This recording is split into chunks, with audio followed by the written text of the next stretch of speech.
نحمده ونستعينه ونستغفره ونؤمن به ونتوكل عليه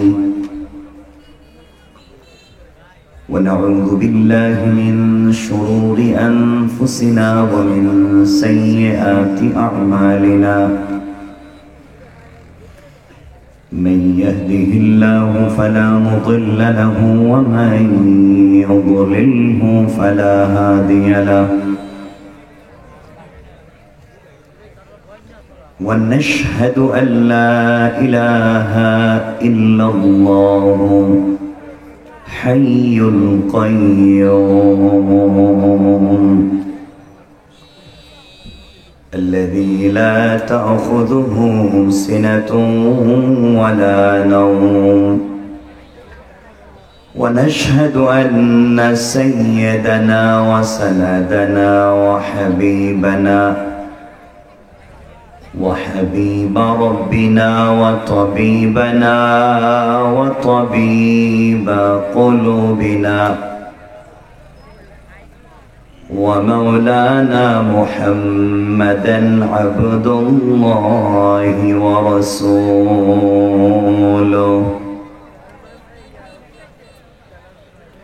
الذي أرسل إلى الناس كافة بشيرا ونذيرا وداعيا إلى الله بإذنه وسراجا وقمرا منيرا أما بعد فقد قال الله تعالى في كلامه المجيد وفي فرقانه الحميد شكل زبان ছেড়ে পড়ুন আউযু বিল্লাহি মিনাশ শাইতানির রাজীম বিসমিল্লাহির রাহমানির রহিম والذين يقولون ربنا اصرف عنا عذاب جهنم إن عذابها كان غراما صدق الله العظيم وصدق رسوله النبي الكريم ونحن على ذلك من الشاهدين والشاكرين والحمد لله رب العالمين আমার বন্ধুগণ যারা আসতে পেরেছেন যারা বসতে পেরেছেন আল্লাহ পাক যাদেরকে আসবার সমূহ সুযোগ করে দিয়েছেন সকলে আওয়াজ করে বলেন এই জবান দিয়েছেন কে? সকলে বললেন না। যারাই এসেছেন যারাই বসতে পেরেছেন আমার সাথে আপনাদেরকে কিছু কথা বলতে হবে। মনে রাখবেন ভালোবাসা এক পক্ষ থেকে হয় না, ভালোবাসতে দুজন লাগে অথবা দুটা পক্ষ লাগে। কথাও একা একা বলা যায় না, কথা বলতে দুজন লাগে অথবা দুটা পক্ষ লাগে। অনেক মানুষের মধ্যে যদি কেউ একা একা কথা বলে মানুষ তাকে পাগল মনে করে। তো আপনাদেরকে আমাকে দেখে মনে হচ্ছে যে আমি পাগল? আপনাদের মনে হইতেছে? কথা বলবেন তো ইনশাআল্লাহ? সাউন্ড হচ্ছে কিসের? না না না, তোমার এখান থেকে তো একটু এই যে ঝাঁঝ একটা সাউন্ড হয়, এই সাউন্ড যত কম তত ভালো। তোমার এটাই সাউন্ড আসে করতে গেলে মনিটর তো আরো দুনিয়া আছে। সকলে আওয়াজ করে বলেন, এই জবান দিয়েছেন কে? এখন তো তোমার সাউন্ড হার্ড হয়ে গেল, শক্ত হয়ে গেল।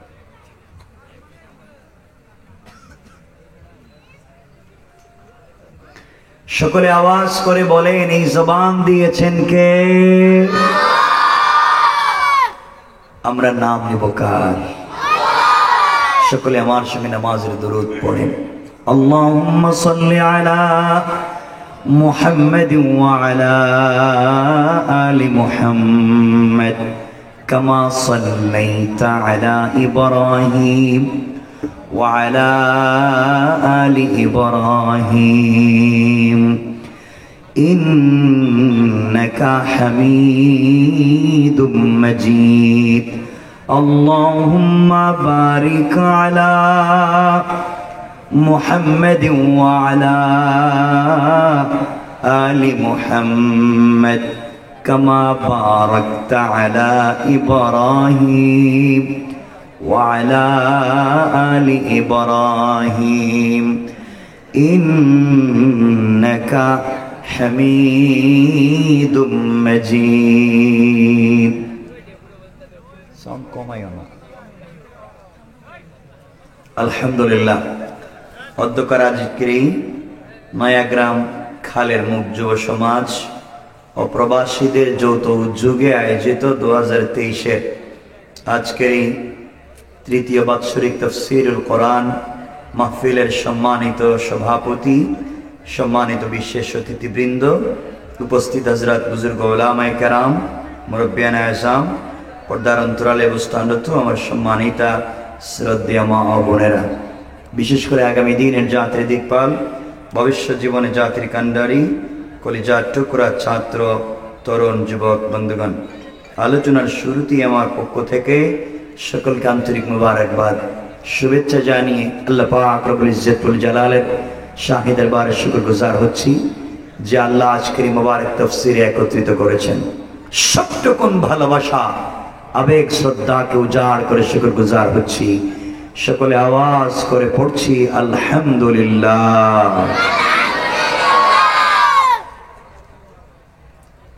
আল্লাহ পাকের ইচ্ছা এজন্য এই প্রোগ্রাম পর্যন্ত চলে আসা। খুব লম্বা চৌড়া কথা নয়, মনোযোগ দিয়ে শুনবেন। আমরা যতক্ষণ কথা বলি শুনবেন। আমার আগে কথা বলেছেন এখানে আপনাদের এলাকার এই জনপদের চমৎকার আলোচনা করে থাকেন আমার ভাই আবুল হাসান হাদি, চমৎকার দারাজ কণ্ঠ। দোয়া করি আল্লাহ যেন হায়াতে খায়রিয়াতের ফয়সালা করেন, পড়েন আমিন। কথাগুলো শুনবেন কি বলতে চাই। আশেপাশে যারা কথা বলতেছেন আল্লাহর ওয়াস্তে আপনারা চলে যান, চলে যান, দাঁড়ায়ও থাকেন না, চলে যান। আর না হয় এখানে বসেন। মানে এই যা এখানে হচ্ছে বা যা এখানে আছে এগুলোর সাথে আমার কোন পূর্ব পরিচিতি নেই, সম্পর্ক নেই। জওয়ান যারা আছো ভাই বসো, বেশি কথা বলবো না। আমার বন্ধুগণ, আমি কোরআনে কারীমের 19 নম্বর পারা 25 নম্বর সূরা আল ফুরকানের 65 নম্বর আয়াত থেকে কিছু তিলাওয়াত করেছি। এখানেই আমরা কিছু কথা শুনবো ইনশাআল্লাহ। শুনবেন সবাই? বলেন না, একটু বলেন না ইনশাআল্লাহ। অনেকে বসে রয়েছেন যে দেখি ইনশাআল্লাহ কয়ে লাভ কি, কষ্ট করে লাভ কি। আলোচনা শুরুর পূর্বে আপনাদের কাছে আমি দুটো প্রশ্ন করতে চাই। আপনারা সচেতন এলাকার নাগরিক হিসেবে আশা করছি আপনারা প্রশ্নের জবাব দিবেন। আপনারা যারা বসে আছেন, 1 নম্বর প্রশ্ন আপনাদের কাছে, যারা বসে আছেন আপনারা সকলে মানুষ কিনা? সকলে বলেন। ভালো করে বুঝবেন, কাগজ কলম থাকলে লিখে রাখবেন। আপনারা যে মানুষ, অন্য কোন প্রজাতির প্রাণী না, মানুষই। এটা বুঝলেন কেমনে? বলে কথা কয় না কেন? মনে হচ্ছে এরা গুরুস্থান থেকে পলায়ন করে এখানে বসে রয়েছে।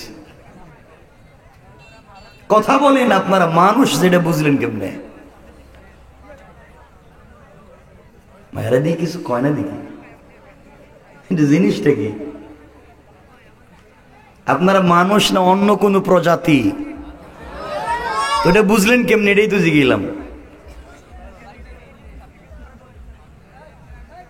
এই যে ভাব ধরে এখানে বসে রয়েছেন অলিয়া উলিয়ার মতো, দাড়ি টুপি জুব্বা লাগিয়ে বসে রয়েছেন আপনারা, দেখে তো মনে হচ্ছে আল্লাহর অলির মতো। আসলে যে আপনারা কত নাম্বার, খারাপের কত নাম্বারে পৌঁছে গেছেন আপনারা নিজেরাও জানেন না। আপনারা মনে করতে পারেন আপনাদের হাত আছে, পা আছে, পঞ্চ ইন্দ্রিয় আছে, নাক কান চোখ মুখ আছে, দেখতে মানুষের মতো মনে হয়, এজন্য আপনারা মানুষ। রব বলেছেন উলাইকা কাল আনআম, এই পৃথিবীতে কিছু প্রাণীর হাত আছে, পা আছে, পঞ্চ ইন্দ্রিয় আছে, দেখতে মানুষের মতো মনে হয়। রব বলেছেন উলাইকা কাল আনআম, এরা চতুষ্পদ জন্তুর মতো, বালহুম আদল, মাঝে মাঝে তার চাইতে আরো খারাপ। রব বুঝাতে চাইলেন হাত পা নাক কান চোখ মুখ থাকলেই মানুষ হয় না। যদি আদর্শগত এবং চরিত্রগত দিক থেকে আল্লাহ তাওহীদ এবং রাসূলের রিসালাতের পূর্ণাঙ্গ বিশ্বাস না থাকে, দেখতে মানুষ হলেই মানুষ হওয়া যায় না। যদি আদর্শ আর চরিত্র ঠিক না থাকে, এই সমাজে আপনাদের এই বৃহত্তর এলাকায় অনেক লোক আছে যাদেরকে দেখতে মানুষের মতো মনে হয়, কিন্তু তাদের আদর্শ, তাদের কালচার, তাদের ব্যবহার, তাদের চরিত্র এই সমাজের কুকুরের চাইতে আরো খারাপ। আছে না নাই? মনে রাখবেন, দেখতে মানুষ, আল্লাহর কাছে কোনো দাম নাই। আবারও বলছি, দেখতে মানুষ, আল্লাহর কাছে কোনো দাম নাই। নমরুদও দেখতে মানুষ, ফেরাউনও দেখতে মানুষ, আবু জাহাল আবু লাহাবও দেখতে মানুষ, আবু বকরও দেখতে মানুষ, কিন্তু আবু জাহাল আর আবু লাহাবের কোনো দাম নাই, কারণ দেখতে মানুষের কোনো দাম নাই। আবু বকরও যেমন মানুষ, আবু লাহাবও তেমন মানুষ, ব্যবধান করেছে শুধু আদর্শ আর চরিত্রে। সুতরাং আপনার আমার আদর্শ আর চরিত্র যদি ঠিক না থাকে, দেখতে মানুষ হয়ে লাভ নাই। আমরা দেখতে হতে পারি আবু লাহাবের মতো, আবু জাহালের মতো। কথা কি বুঝেন আমার? তোমার এই সাউন্ডে যা হইতেছে আছে, এটা এখানে এমন হচ্ছে কেন? এখানে তুমি হ্যাঁ, আরে এই সাউন্ড হবে কেন? এটা আমার এই সাউন্ড থাক, এই যে সাউন্ড, এটা তো খারাপ লাগে, কিন্তু তুমি যখন রিভার্ব বন্ধ করো তখন তো সাউন্ড শক্ত হয়ে যায়। ওটাকে পাতলা করতে পারবা তুমি? কি পাতলা করে? আমার কথা শোনা যায়? কথা বলেন, শোনা যায়? সাউন্ড বাড়াইয়া দাও তো। অসুবিধা হচ্ছে? অসুবিধা হয় এখন তো নাই দেখতেছি। এখানে আসো, ওখানে যায়। আমার কথাই কি আপনাদের অসুবিধা হয়? আরে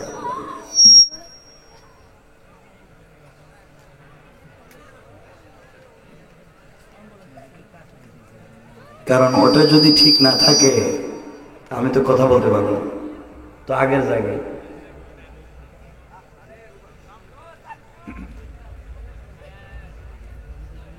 এটা যে ঝিরিঝিরি আওয়াজ, ওইটা তুমি বুঝো?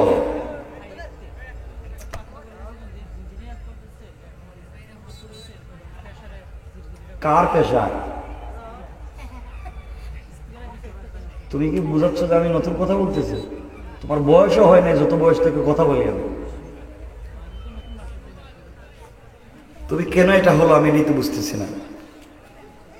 আমার আওয়াজে কষ্ট হচ্ছে আপনাদের?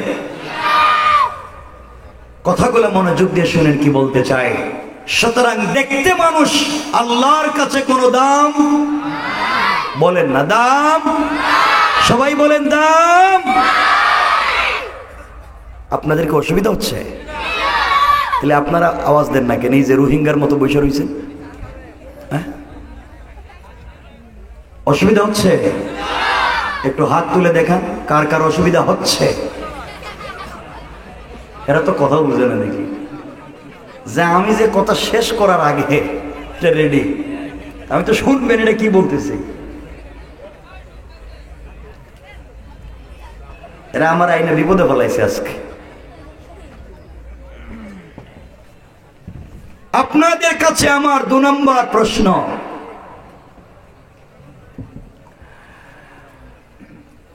আপনারা যারা আমার সামনে বসেছেন সকলে মুসলমান কিনা? সবাই বলেন।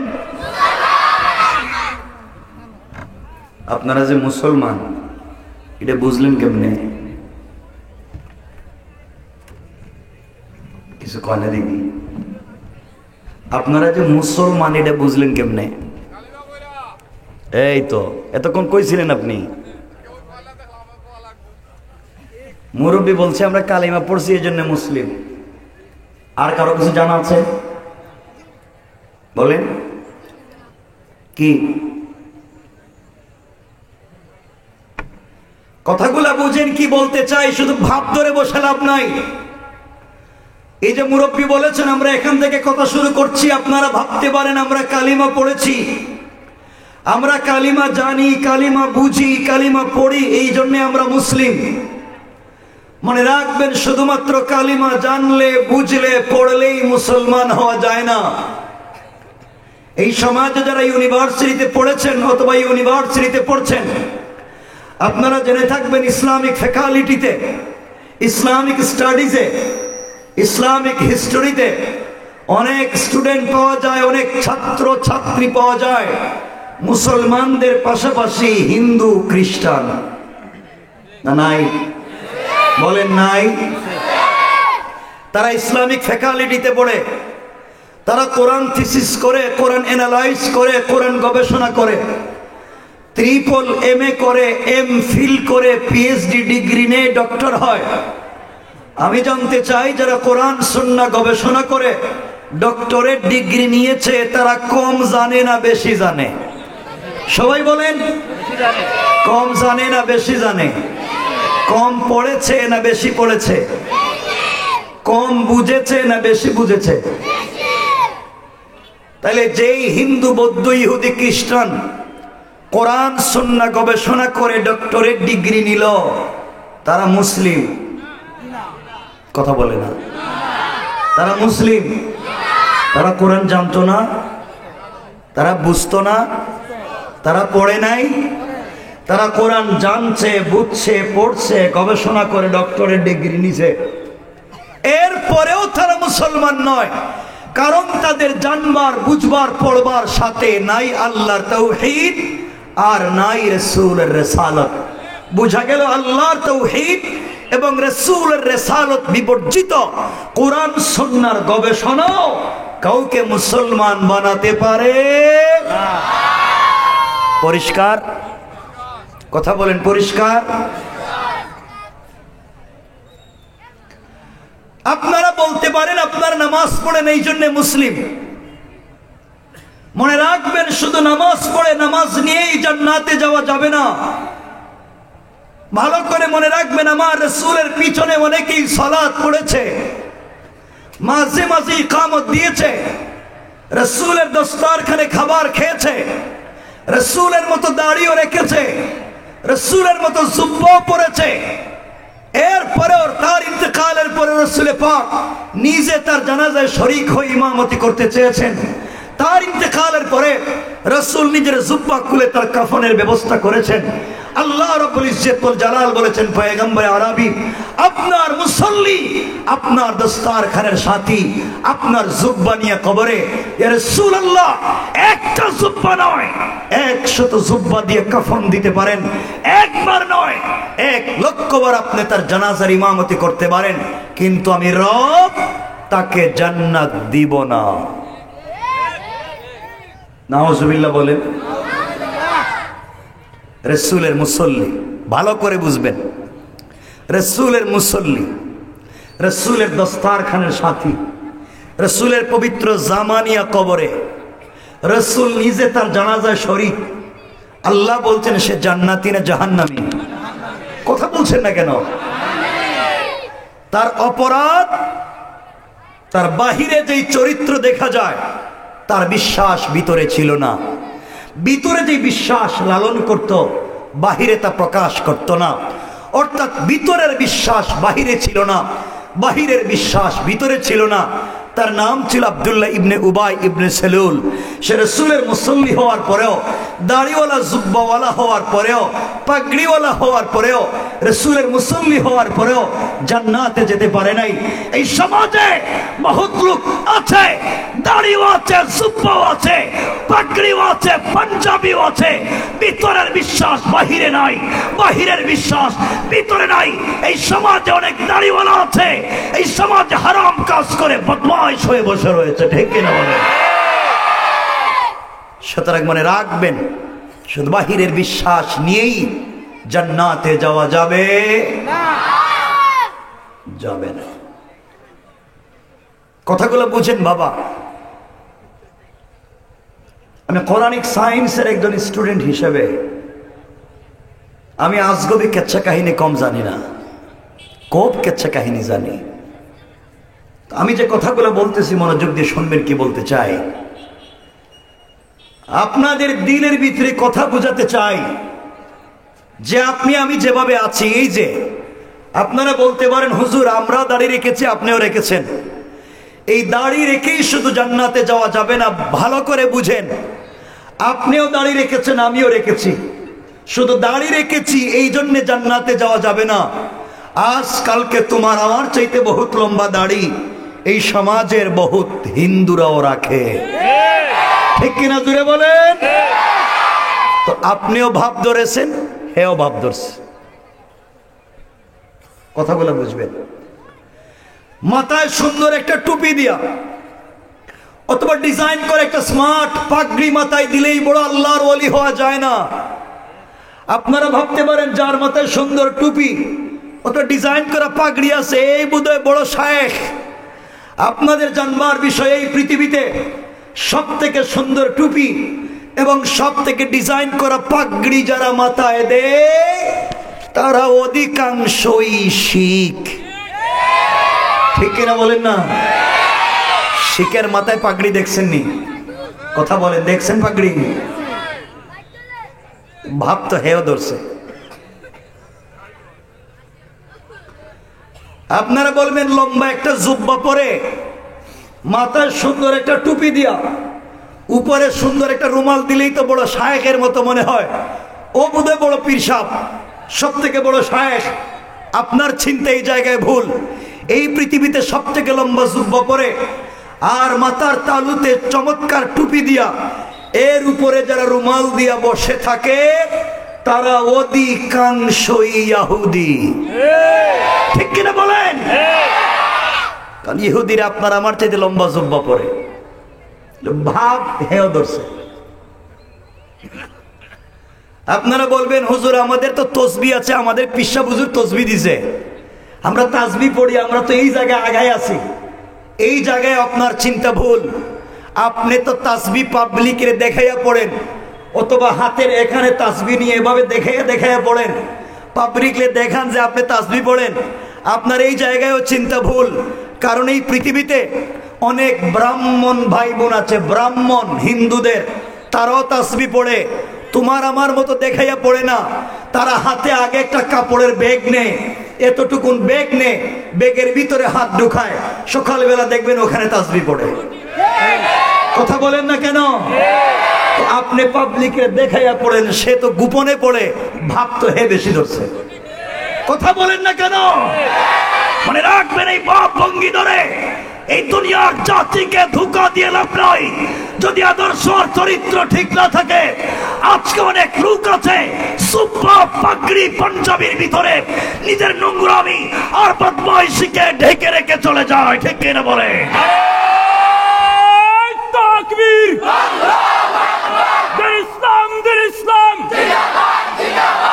ইসলামের শত্রুরা নারায়ে তাকবীর! আমার এতক্ষণের কথা কি বুঝতে পেরেছেন আপনারা? যে ভাব ধরে জান্নাতে যাওয়া যাবে? বলেন যাবে? আপনার পোশাক থাক আর না থাক, আপনার দিলে যদি তাওহীদ থাকে, আপনার দিলে যদি রিসালাত থাকে, আপনার অন্তরে পূর্ণাঙ্গ তাওহীদের বিশ্বাস আর রাসূলের রিসালাতের প্রতি অগাধ সমর্থন যদি থাকে, পোশাক থাকলেও জান্নাতি, না থাকলেও জান্নাতি, জুব্বা থাকলেও জান্নাতি, না থাকলেও জান্নাতি। ঠিক কিনা পড়ে?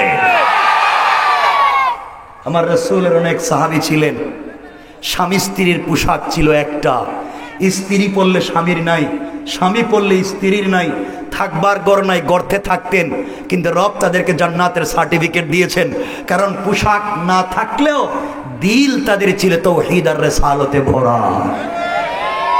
আমার কথা বুঝতে পেরেছেন আপনারা? এজন্য মনোযোগ দিয়ে শুনেন, বেশি কথা বলবো না, এভাবেই কথা বলার জন্য বসছি। এই যে আপনারা আমার সামনে বসে রয়েছেন ওলিয়া উলিয়ার মতো, দেখা যাচ্ছে আল্লাহর ওলির মতো, আসলে আপনারা জিনিসটা কি আজকে আমরা এটা বাইর করব। কথা আমার বুঝলেন?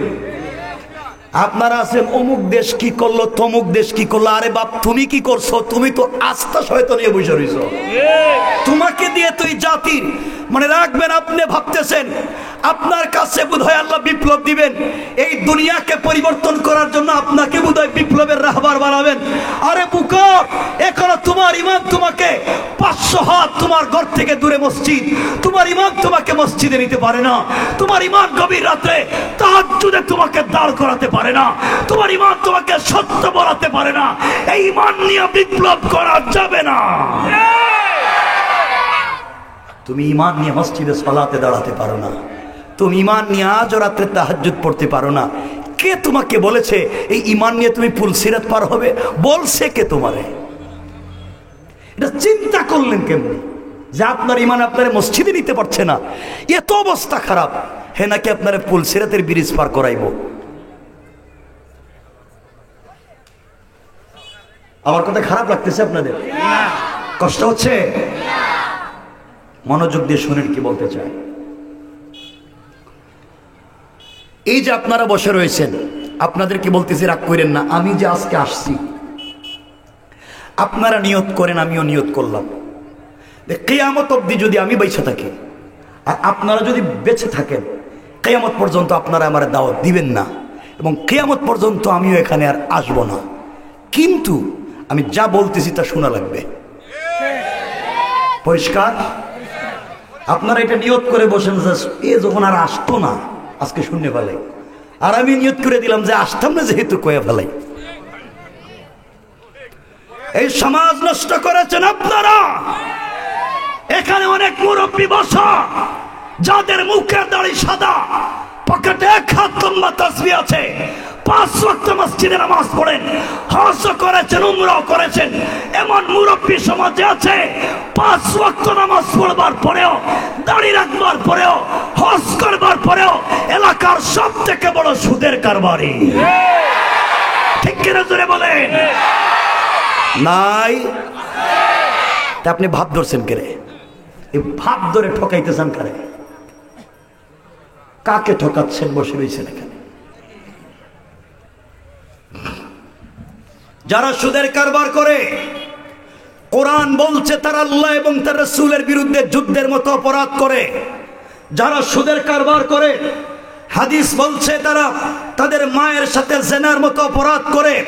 যারা তাদের মায়ের সাথে জিনার মতো অপরাধ করে যায়, যারা আল্লাহ এবং রাসূলের বিরুদ্ধে যুদ্ধের মতো অপরাধ করে যায়, তারাই সমাজের যত নেতৃস্থানীয় ব্যক্তি হোক না কেন, মুসলমান পরিচয় নিয়ে বসবাস করবার ন্যূনতম অধিকার নাই। ঠিক কিনা পড়েন?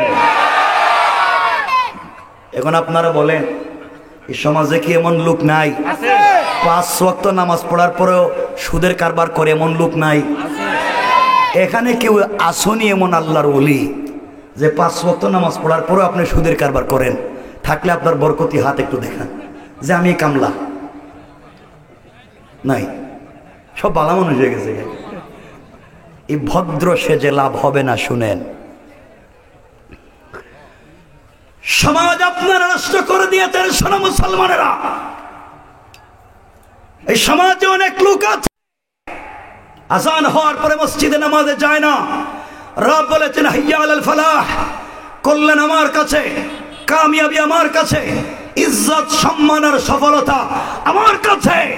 আর বহুত মুরব্বী আছেন আযানের পরে মসজিদে নামাজে না গিয়া চার দোকানে বৈশা টেলিভিশন দেখে। বলেন নাই? বলেন নাই? আওয়াজ করে বলেন নাই?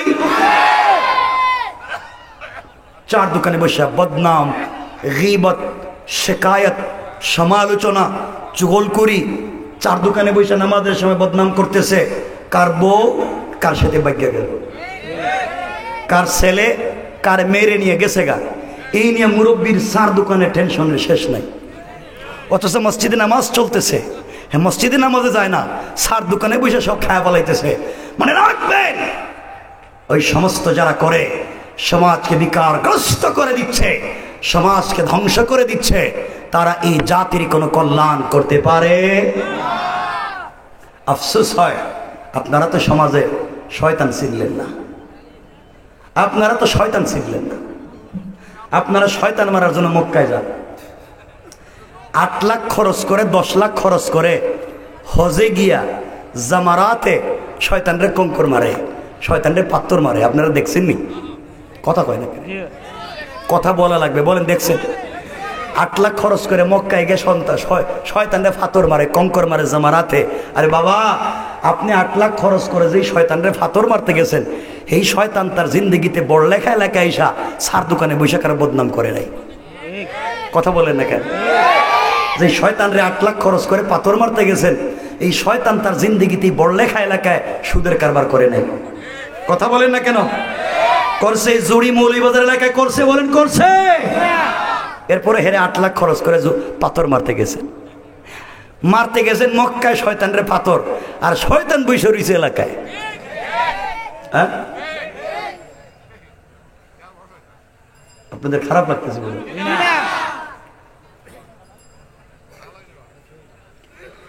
সমাজকে আপনারা নষ্ট করেছেন।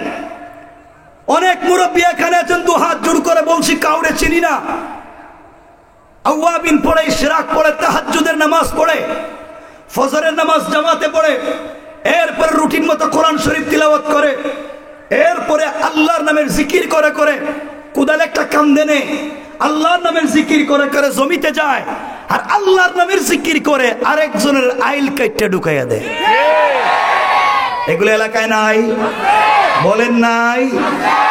শয়তান মক্কায় না এলাকায়? কথা কয় না। শয়তান মক্কায় না এলাকায়? চিন্তা করে, 8 লাখ খরচ করে গেছে মক্কায়।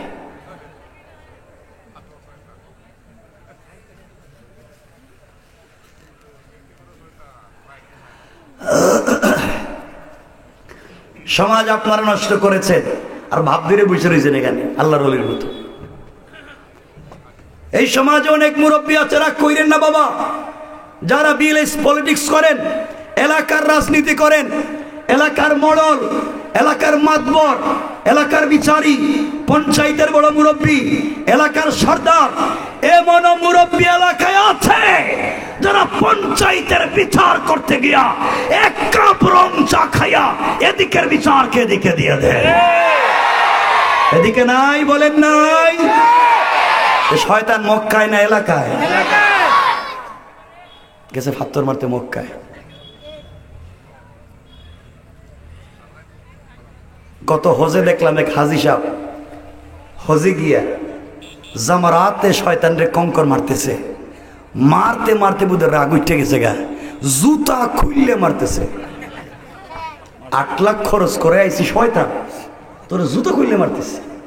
আপনি যেই শয়তানরে জুতা খুললে মারতে গেছেন মক্কায়, এই শয়তান জিন্দিগিতে এলাকায় 1 কাপ রং চা খাইয়া বিচার করে নাই।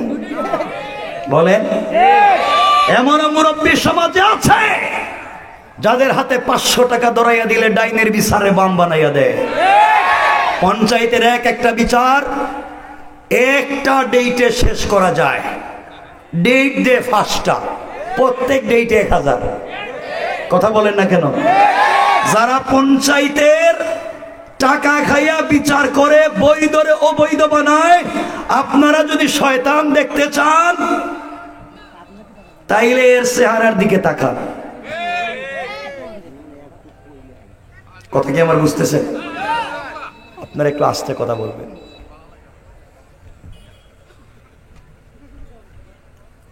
সমাজ নষ্ট। এমন লোক আছে এলাকায়, একজন বিদেশ থেকে আসছে অথবা একজন ভাই কষ্ট করে গ্রামে একটা বাড়ি বানাইছে। এখন তার বাড়িতে কেমনে গাড়ি ঢুকানো বন্ধ করা যায়, এর বাড়ির রাস্তাটা চিপা লাগাই দাও যেন গাড়ি না ঢুকে, আগে আমার আর পয়সা দেও, এরপরে ব্যবস্থা করতেছি। এগুলো সমাজে নাই? বলেন নাই? আপনারা বলেন নাই? বলেন নাই? শয়তান মক্কায় না এলাকায়? জুতাকে মক্কায় মারবেন না এলাকায় মারবেন? সমাজ বিকারগ্রস্ত হয়ে রয়েছে, সমাজ নষ্ট, পরিবার নষ্ট, শেষ পর্যন্ত আল্লাহর ঘর মসজিদ পর্যন্ত নষ্ট করে দিয়েছেন আপনারা। কেউ রাগ করেন না বাবা, কথাগুলো শোনেন। আল্লাহর ঘর মসজিদ পর্যন্ত নষ্ট করে দিয়েছেন। আপনার খবর নেন।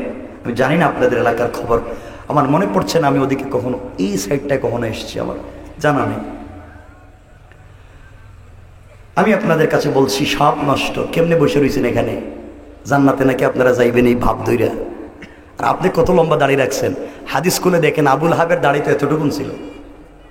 আবুল হাব যখন পাগড়ি পরতে, এমনি তো লাহাব অনেক চমৎকার লাল মানুষ ছিল, পাগড়ি পরলে বিশাল আল্লাহর ওলি মনে হইতো, তো হেও তো জাহান্নামে। তা আপনি ভাব ধরে কই যাইবেন? সমাজ নষ্ট, মসজিদ নষ্ট, আল্লাহর ঘর পর্যন্ত নষ্ট করে দিচ্ছেন। আপনারা খবর নেন, আপনাদের বৃহত্তর এলাকায় খবর নেন, ম্যাক্সিমাম মসজিদের সভাপতি সুদখোর, ক্যাশিয়ার ঘুষখোর, আর সেক্রেটারি দুর্নীতিবাজ, চাঁদাবাজ, বদমাইশ, ফেন্সিডিল ব্যবসায়ী, ইয়াবা ব্যবসায়ী, ইয়াতিমের জায়গা দখল করে, বিধবার বাড়ি দখল করে, গরিবের রাস্তাঘাট বন্ধ করে, পাবলিকের জায়গা জমি নিজের নামে ভুয়া জাল দলিল বানাইয়া খায়, শেষ বয়সে মসজিদের দায়িত্বশীল হয়ে যায়। এগুলো এলাকায় নাই? ভাব ধরছেন কে এখানে? আমি জানি অনেকের খারাপ লাগতেছে আমার কথা। খারাপ লাগলে তো আজকে কিছু সময় জিন্দিগি থেকে আর কমনে গেলে আমি আইলেই না।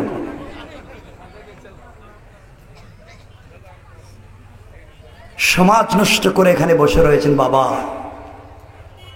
দিন আজকে কোথাও নাই। আজকে শুধু আপনাদের দোষ না, আলিমুল আমাদের দোষ নাই এমন না, এরা আর বেশি দোষ করতেছে। যারা মসজিদের খতিব, দু হাত জোড় করে বলছি আপনারা রাগ করেন না, আজকালকে মসজিদের খতিব মসজিদের মিম্বরে বসে, মসজিদের চেয়ারে বসে সত্য কথা বলেন না, কারণ বললে হুজুরের চাকরি থাকতো না। তো আপনাকে চাকরি করতে কইছে কেডা? আপনি চাকরি ছেড়ে দেন, আপনি চাকরি ছেড়ে দেন, হালাল ব্যবসা করেন, গাড়ি চালান, ক্ষেত খামার করে খান।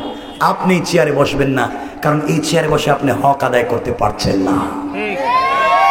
মনে রাখবেন, এটা আপনার চেয়ার নয়, এটা রাসূল পাকের চেয়ার, সিদ্দিক আকবরের চেয়ার, ওমর ফারুকের চেয়ার, ওসমান জিন্নুরাইনের চেয়ার, আলী কাররামাল্লাহু ওয়াজহার চেয়ার। তারা চেয়ারে বসে সত্য বলেছেন, জীবন দিয়েছেন, যৌবন দিয়েছেন। আপনি চেয়ারে বসলে জীবন থাক আর যাক, সত্য বলাই লাগবে, বলাই লাগবে।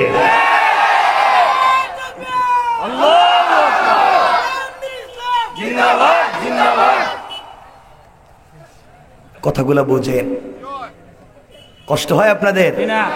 আমার কথা অসুবিধা হইতেছে? অনেকে চিন্তা করতেছেন দাওয়াত দিছিল কেডারে, সব খয়া ফেলাইতেছে দেখি সব। সমাজ নষ্ট বাবা। আমি বলতেছি কিচ্ছু লাগবে না, আপনার বডিতে যদি একটা পোশাকও না থাকে আর আপনি তাওহীদ আর রিসালাতে বিশ্বাসী হন, আপনি জান্নাতি। রাসূলের অনেক সাহাবী ছিলেন যাদের পোশাকই তো ছিল না। আজকাল সব খতিব না, হুজুর যারা জুমা পড়ান অনেক আছেন, মসজিদের মিম্বরে সত্য বলেন না, কারণ হুজুরের তো চাকরি থাকতো না। এক ইমাম সাহেব চিন্তা করছে, আল্লাহ যা করে করা যাক, আজকের জুমায় ডাইরেক্ট সুদের বিরুদ্ধে ওয়াজ করুন, চাকরি থাকলে থাকছে নাইলে গেছে। নাহমাদু অনুসল্লি আলা বইলে সুদের বিরুদ্ধে করছে ওয়াজ, 5 মিনিট পরে ডাইন দিকে তাকায় দেখে সভাপতি, মসজিদের সভাপতি বম্বাস্টিক মার কাপে সুদ খাইতে খাইতে পেটে একটা ইয়ামুটা বানায় রাখছে। ইমাম সাহেব চিন্তা করছে, এই ওয়াজ করলে তো চাকরি থাকার কোনো কথা না, বাদ দিয়ে দিচ্ছে। ও তাহলে ঘুষের বিরুদ্ধে ওয়াজ করুন। শুরু করছে ঘুষের বিরুদ্ধে ওয়াজ। 2-4 মিনিট পরে বাম দিকে তাকায় দেখে মসজিদের সেক্রেটারি ঘুষ খাইতে খাইতে এলাকার সিএনজি ড্রাইভারের কাছ থেকে সিগারেটের অর্ধেকও খাইছে। চিন্তা করছে কেমন ঘুষ খাইছে। ইমাম সাহেব চিন্তা করতেছে, তাহলে চাকরি তো মোটামুটি নাই দেখতেছি। তাহলে যারা পাবলিকের জায়গা জমি দখল করে গরিবরে ঠকাইয়া খায়, হেদের বিরুদ্ধে ওয়াজ শুরু করছে। 5-7 মিনিট পরে দেখে সামনে বসে রয়েছে ক্যাশিয়ার, সাবেক মেম্বার।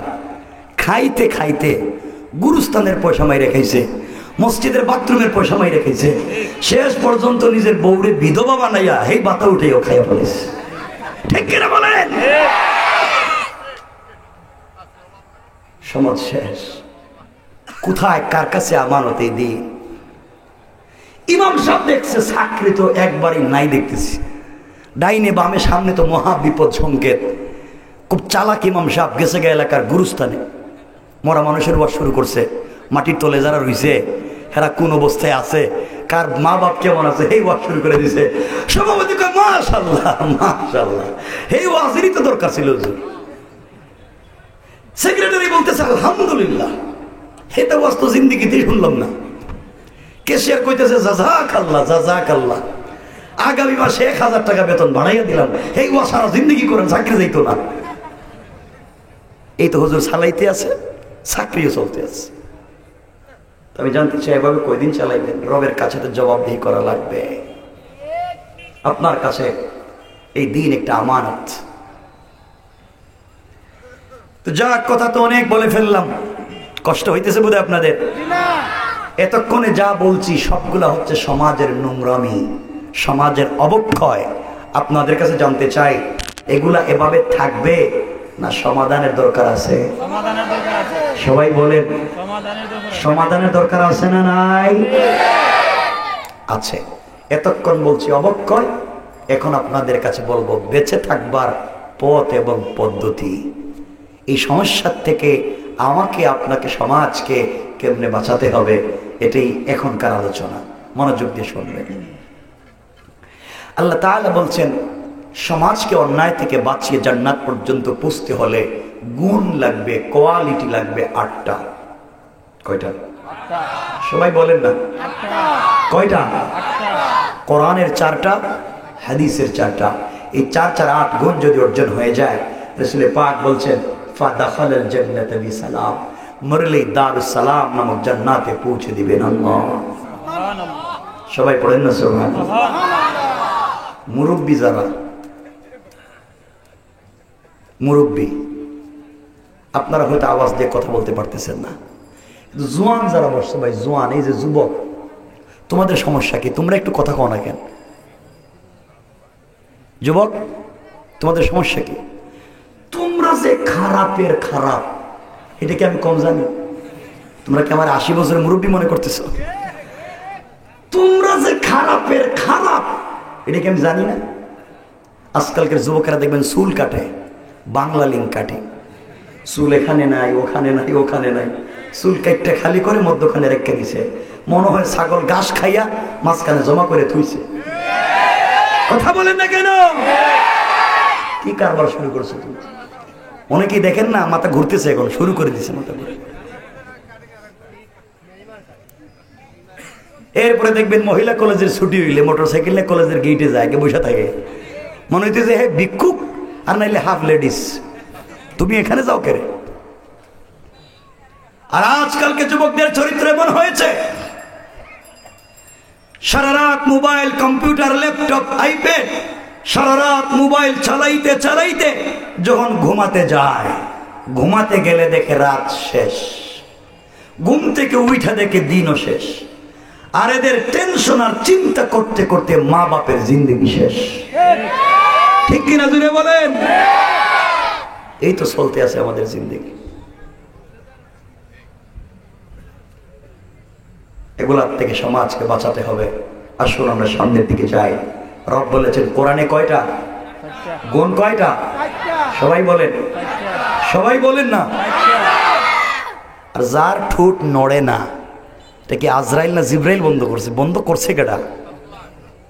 আল্লাহ বন্ধ করে দিছে।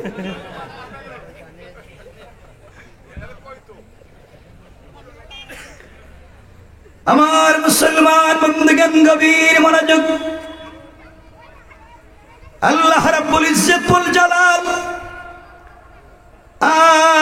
আখিরি জামানার পয়গম্বর সরকারে কায়নাত দু জাহানের সরদার নবী রহমত জনাবি মুহাম্মদ রাসূলুল্লাহ সাল্লাল্লাহু আলাইহি ওয়াসাল্লাম কে আল্লাহ তাআলা জানিয়ে দিলেন, বন্ধু আমার, দুনিয়ার জমিনে যারা আমি আল্লাহর গোলাম দাবি করবে, আশিক রাসূল দাবি করবে, দুনিয়ার জমিনে যারা নিজেকে আমি আল্লাহর গোলাম মনে করবে, তাদের কোয়ালিটি কি, তাদের কন্ডিশন কি? আমি যে আয়াত তেলাওয়াত করেছি তার 2 আয়াত উপরে, অর্থাৎ কোরআনে কারীমের 19 নম্বর পারা 25 নম্বর সূরা সূরা আল ফুরকানের 63 নম্বর আয়াত থেকে আমার আল্লাহ বললেন, ওয়া ইবাদুর রাহমানিল্লাযীনা ইয়ামশুনা আলাল আরদি হাওনা।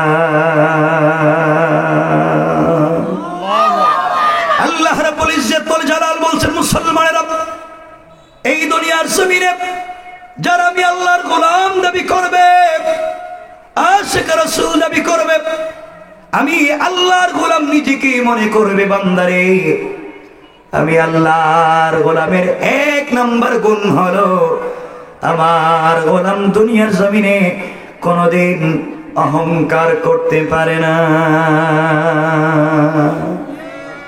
এই এলাকা আল্লাহ যাদেরকে টাকার মালিক বানিয়েছেন, গাড়ির মালিক, বাড়ির মালিক বানিয়েছে, সম্পদের মালিক বানিয়েছেন, বিজনেসের মালিক বানিয়েছেন, আপনার ছেলে মেয়ে ইউরোপ আমেরিকা থাকে, আপনার পয়সার অভাব নাই, আপনার ক্ষমতা আছে, আপনার প্রভাব আর পাওয়ার আছে, এই জন্য যদি দুনিয়ার জমিনে আপনি অহংকার করেন, আমার আল্লাহ চাইলে 10 তলা থেকে থাপড়াইয়া গাছতলায় নামাইয়া দিতে আমার আল্লাহর 1 মিনিটও দেরি হবে না। কোন ঠিক কিনা?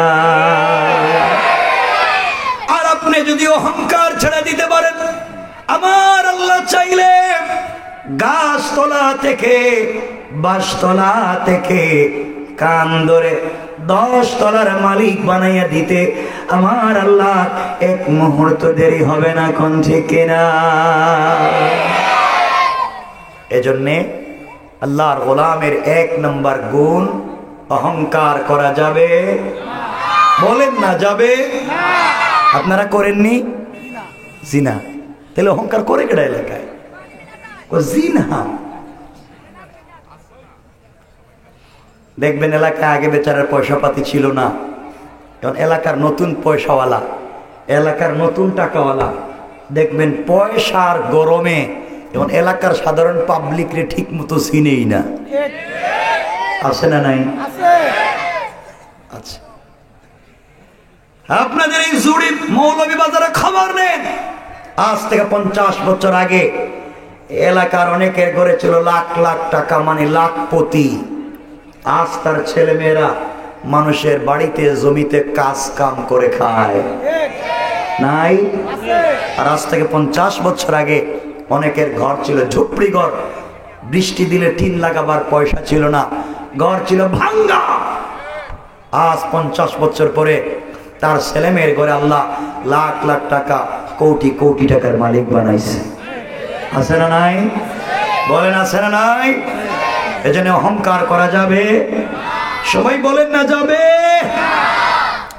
যারা মাদ্রাসায় পড়েন, যারা স্কুল কলেজ ইউনিভার্সিটিতে পড়েন, আপনি ক্লাসের ফার্স্ট বয়, আপনি 1 নম্বর ছাত্র, ক্লাসের সব পারেন, এই জন্য আপনি যদি অহংকার করেন, আল্লাহ হয়তো আপনাকে জুতো শিলের কাজে দোকানের হোটেলের বয়ও বানাইয়া দিতে পারে। আর ক্লাসের ফেল যে ছাত্র ছিল আল্লাহ তাকে ইজ্জতের জিন্দেগি দিতে পারে। এজন্য খবরদার, জিন্দেগিতে একটা জায়গাকে পরিশুদ্ধ রাখবা, চলার পথে অহংকার করবা না, কাউকে ছোট করে দেখবা না। রব ধরলে তোমাকেও ছোট বানাইয়া দিতে পারে। এজন্য আল্লাহর গোলামের 1 নম্বর গুণ, অহংকার করা যাবে। কথা বলেন না সবাই, যাবে। আল্লাহর গোলামের 2 নম্বর গুণ আল্লাহ বললেন, ওয়াইদা খাতাবাহুমুল জাহিলুনা ক্বালু সালামা। আল্লাহ রাব্বুল ইজ্জত ওয়াল জালাল বলতেন, মুসলমানেরা, এই দুনিয়ার জমিনে যারা আমি আল্লাহর গোলাম দাবি করবে, আশিক রাসূল দাবি করবে, আমি আল্লাহর গোলাম নিজেকে মনে করবে, বান্দারে আমি আল্লাহর গোলামের 2 নম্বর গুণ হলো, আমার গোলামকে কেউ গালি দিলে গালির জবাব দিবে না, আঘাত করলে আঘাতের জবাব দিবে না, গীবত শিকায়ত সমালোচনা করলে জবাব দিবে না, বরং আমি আল্লাহর গোলাম যারা দুনিয়ার জমিনে দাবি করবে, আমার গোলামকে কেউ যদি গালি দেয়, গোলাম গালির জবাবে গালি না দেয়া ওই ব্যক্তির জন্য শান্তি আর সালামতের দোয়া করে যায়। পড়েন সুবহানাল্লাহ। আল্লাহর গোলামের 2 নম্বর গুণ, গালি দেওয়া যাবে। কথা বলেন না কেন? যাবে। আপনারা দেননি জিনা, জিনা রাস্তাঘাটে গালি গালাজ করে কেটা, কিছু কইলেই জিনা, এ তো গালি গালাজ করে কেটা। আল্লাহর গোলাম দাবি করলে গালি গালাজ করা যাবে? সবাই বলেন। কেউ যদি গালি দেয়, বিনিময় শান্তির দোয়া করব, সালাম দিব ইনশাআল্লাহ। মনোযোগ দিয়ে এখানে কয়েকটা কথা শুনেন। আমরা এই 2টা গুণ বলছি কোরআন থেকে। এখানে 1 মিনিট আপনাদেরকে হাদিসে নিয়ে যায়। মুসনাদে আহমদের হাদিস, আম্মা জান আয়েশা শামাইল তিরমিজিতে তিনি বর্ণনা করেছেন, রাসূল পাক সাল্লাল্লাহু আলাইহি ওয়াসাল্লাম যখন ঘরে আসতেন, আম্মা জান আয়েশা বলেন, আমি ঘরের দরজার চিপায় দাঁড়িয়ে থাকতাম, পর্দার আড়ালে দাঁড়িয়ে থাকতাম, রাসূল যেন আমাকে দেখতে না পান। নবীজি ঘরের দরজায় এসে আমাকে আয়েশা বলে ডাক দিবেন, আর আমি ঘরের দরজা খুলে ঝাপটি মেরে তাকে জড়িয়ে ধরে তার কপালে চুম্বন দিয়া আমি সর্বপ্রথম তাকে সালাম দিব। সুবহানাল্লাহ। কিন্তু আম্মা জান আয়েশা বলেন, আল্লাহে, আল্লাহ পাকের জাত ও সিফাতের কসম, আমি আমার জিন্দেগিতে রাসূল পাককে আগে সালাম দেওয়ার যত চেষ্টা করেছি জিন্দেগিতেও দিতে পারি নাই, বরং রাসূল পাক ঘরে আসার অনেক দূরে থাকতে আওয়াজ করে আমাকে সালাম দিতেন। না সুবহানাল্লাহ বাদ দেন, কেমন? সবাই পড়েন সুবহানাল্লাহ। এখানে কয়েকটা শিক্ষা পাইলাম।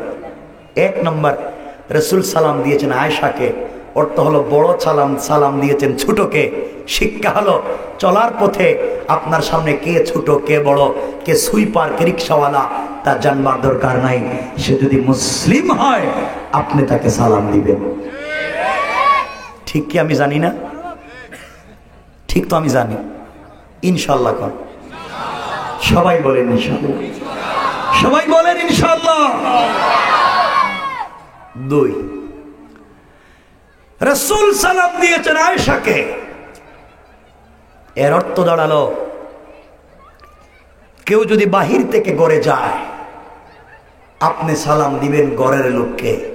শিক্ষা হলো বাহিরের লোক ঘরের লোককে সালাম দিবে, কেউ না থাকলে আহলাল বায়াত বলবে।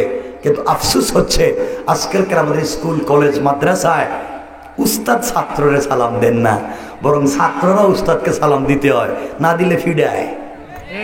কথা বলেন না কেন? কি শুরু করছেন আপনারা? কি করতে চান? আর 3 নম্বর হলো রাসূল পাক সাল্লাল্লাহু আলাইহি ওয়াসাল্লাম ছিলেন স্বামী আয়েশা হচ্ছেন স্ত্রী। রাসূল সালাম দিয়েছেন আয়েশাকে, এর অর্থ দাঁড়ালো স্বামী সালাম দিয়েছেন স্ত্রীকে। শিক্ষা হলো আপনি স্বামী বাহির থেকে ঘরে গেলে আপনি সালাম দিবেন বউরে। ঠিক আমি জানি না, ইনশাল্লাহ বলেন। সবাই বলা লাগবে ইনশাল্লাহ। বলেন স্ত্রীর সালাম দিবেন, বলেন ইনশাল্লাহ বলেন। দেখেন এখন যদি আপনারা আমার কাছ সাথে কথা না বলেন তাহলে মুয়াজ উল্টে দিন। সালাম দিবেন তো? সালাম দিবেন তো? হাদিসে কুদসিতে আল্লাহ বলেছেন যেই ঘরে স্বামী স্ত্রীকে, স্ত্রী স্বামীকে সালাম দে, আল্লাহ এই ঘরে 300টা বারাকাতের দরওয়াজা খুলে দেয়। তাহলে স্ত্রীকে সালাম দিবেন। আপনারা সালাম দেননি, সালাম দেননি। মিথ্যা কথা বলা মহাপাপ, অরিজিনাল সত্য কথা বলে। এই যে মুরব্বী শুধু দেন, বিয়ে করছে তো একজন, একজনে সালাম দেয়। সালাম দেন, দেন না কেন? শরম লাগে, কইছে কেডা রে? শরম করে। বউরে সালাম দিতে শরম করে না, আর বউরে পিড়াইবার সময় শরম কই যায়? বউরে পিড়াইবার সময় শরম কই থাকে? ওই দিন একজন বলতেছে বউরে পিড়াইতে পিড়াইতে, মানে বউরে মারতে মারতে বলতেছে তুই আমারে আব্বা কো। চিন্তা করলেন? বউ মায়ের খাইতে খাইতে পায়ে ধরে বলতেছে তুই আমার বাপ, এবার সাইডা দে। এ বন্ধু বান্ধবের কাছে কে বলতেছে তোমরা আমার চিনুনি, আমি কেডা? আমি বউরে বাপ ডাকায় ছেড়ে দিছি। শয়তান আল্লাহ কইতেছে আল্লাহ তুমি আমার শয়তান বানিয়ে তোমার লাভ হইছে কি? হে বউরে বাপ ডাকাইতেছে, এই কামটা তো আমিও করি নাই, আমারে শয়তান বানাইছো কে রে? হে তো আরো বড় শয়তান। ঠিক কিনা জোরে বলেন না? ঠিক কিনা? নিজের বউরে পিটাইয়া বাপ ডাকাই আরেকজনের বউর বিচার করতে যায়। কতক্ষণ আছে না নাই? এগুলো আছে। এই জন্যে স্ত্রীকে সালাম দিবেন ইনশাল্লাহ। আরে বাবা তোমরা যে ইনশাল্লাহ কইতেছো, তোমরা বিয়া করতে 30 বছর বাকি আছে। বাচ্চারা কইতেছে ইনশাল্লাহ, আগে রেডি।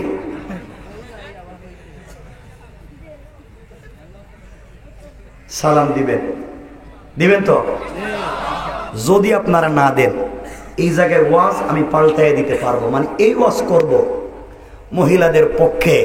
আপনারা যে মহিলাদেরকে বাসায় কাজ করান, রান্নাবাড়ি করান, ঘর মুছান, বাথরুম পরিষ্কার করান, বাচ্চা কাচ্চা রাখান, সব আপনি করা লাগবে। এই ওয়াজ আমি করে দিই। হ্যাঁ, এমনকি বাচ্চারে দুধও আপনি খাওয়াইতে হইব। কুত্তে কাইন্না খাওয়াইবেন আপনি জানেন। এই ওয়াজ আমি করে দিব। এমন আপনারা বলেন এটা কি কইয়া দিতাম না? সালাম দিবেন, এরপরেও কয় না ইনশাআল্লাহ, এরপরেও বলেন ইনশাআল্লাহ বলেন। তাহলে সালামটা কমপক্ষে দেন, এই ওয়াজ শুরু করে দিন। এই যে যুবক কিছু বইছে, হেরা চিন্তা করতেছে আমরা কারে সালাম দিই? আমাদের বউ নাই। তোমার বউ নাই, তোমার কপালে ঠাডা পড়ো। বউ নাই, তুমি কারে সালাম দিবা? বউ নাই, মারে দিবা, বাপরে দিবা, বাইরে দিবা, বোনরে দিবা, যারে পাইবা তারে দিবা। তোমরা তো নিজের মা বাপরে সালাম দিতে পারো না। তোমরা তো পারো তোমাদের যে গার্লফ্রেন্ড, বয়ফ্রেন্ড, গার্লফ্রেন্ড আছে না, প্রেমিকা, ওই যে সমীর উদ্দিনের বউ, এগুলো বাদ দেওয়া লাগবে ইনশাল্লাহ বলেন না? আজকে থেকে বাসায় সালাম দিবেন, বলেন ইনশাআল্লাহ। আজকেই বাসায় গিয়া ঘরের দরজায় দাঁড়াইয়া বলবেন স্ত্রী, বউ আসসালামু আলাইকুম ওয়া রাহমাতুল্লাহ। বউ কইব মা বুড়ারে আজকে কোন বুথে ধরলো? আপনি বলবেন কোন বুথে ধরে নাই, এই মাত্র হুজুর ওয়াজ করছে আর আমি সুন্নত আদায় করছি। ইনশাআল্লাহ বলেন না ইনশাআল্লাহ? যে মুরব্বী মাঝে মাঝে বসে রয়েছে, এরা আমার চেহারার দিকে তাকাই হাসতেছে। এরা চিন্তা করতেছে রে বাবা যে ওয়াজ করতেছ 50 বছর গেছে বউরে সালাম দিলাম না, আজকে যদি তো মায়েরও শুরু করতে পারে বলে বুড়ে কোন কাম ঘটাইছে আর আমার সালাম দিয়া ভাব জন্মাইতেছে। যাই হোক সালাম দিবেন এতটুকুন বলেন ইনশাআল্লাহ। আচ্ছা, হাদিসের 4টা অংশ। কয়টা? একটা অংশ হচ্ছে সালাম। আমি দ্বিতীয় অংশ বলি, যদি সময় আমাদের কমে যাচ্ছে আমি লম্বা করব না। কষ্ট হচ্ছে আপনাদের? এতক্ষণ ওয়াজ করছে, এখন হাত তুলান তো দেখি। এখন কার কার কষ্ট হইতাছে না দেখি। হইতাছে না কইছি, হচ্ছে না।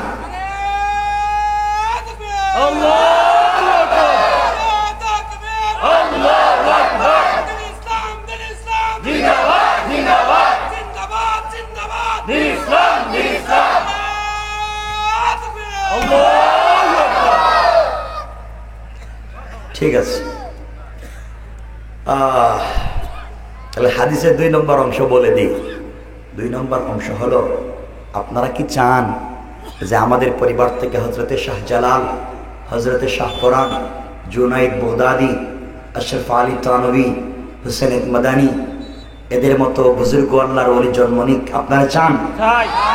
তাহলে ফ্যামিলি বন্ডিংকে চমৎকার করতে হবে, লাইফস্টাইলকে চেঞ্জ করতে হবে, স্বামী স্ত্রীর চলাফেরাকে চমৎকার একটা জায়গায় নিয়ে আসতে হবে। একজনের প্রতি আরেকজনের ভালোবাসা, মহব্বত, অধিকারবোধ, দায়িত্ববোধকে জন্মাতে হবে।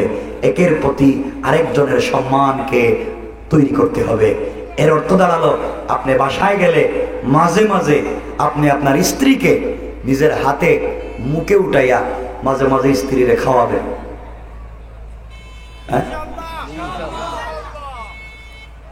এই 2-3 জন বলছি, মাঝে মাঝে বাসায় স্ত্রীর নিজের হাতে খাওয়াইবেন ইনশাআল্লাহ। ইনশাআল্লাহ বলেন। তোমার বউ নাই, তোমার বউ কি হয়েছে? তুমি বিয়ে করো না কেন? বয়স কি কমেছে তোমার? বউ নাই, প্রেম তো 2-4টা করে করতে পারো।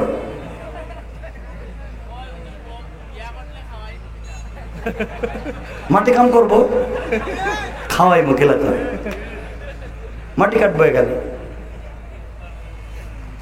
খাওয়াই মুখি। আজকালকে যুবকদের চিন্তা হইল, দরকার হইলে 80 বছরের দাদির সাথেও কন্ট্রাক্ট ম্যারেজ করে লন্ডন যাইব। কথা বলেন না কেন? তোমার কপালে যে কয়টা ঝাড়ুর বাড়ি আছে আল্লাহ জানে। এরপরে লন্ডন আমেরিকা যাইব। কার বউ লইয়া যাইতেছে? নিজের বোন রে বানাইয়া নিতেছে নিজের বউ। নাউজুবিল্লাহ তো বলতেছেন, আর ঘটনা জানেন না বোধহয় আপনারা। কি হচ্ছে এই সমাজ? দিন নাই, আকীদা নাই, বিশ্বাস নাই। এই ওয়াজ করলে তো আর 1 ঘন্টা লাগবে। কি গড়াইতেছেন আপনার এই জমিনে? এই জন্য মাঝে মাঝে স্ত্রীর নিজের হাতে খাওয়াইবেন তো ইনশাআল্লাহ। পরিবারের ভিতরে সম্পর্ক, ভালোবাসা তৈরি করে দিবেন কে? আমার রাসূলের ঘরে ওয়াইড ছিল না, আলমারি ছিল না, এয়ার কুলার নাই, এয়ার কন্ডিশন নাই, টাইলস নাই, সিরামিক নাই, কিন্তু আমার রাসূলের পুরোটা ঘর প্রেম, মুহাব্বত আর ভালোবাসায় ছিল ভরা। আল্লাহু আকবার বলেন।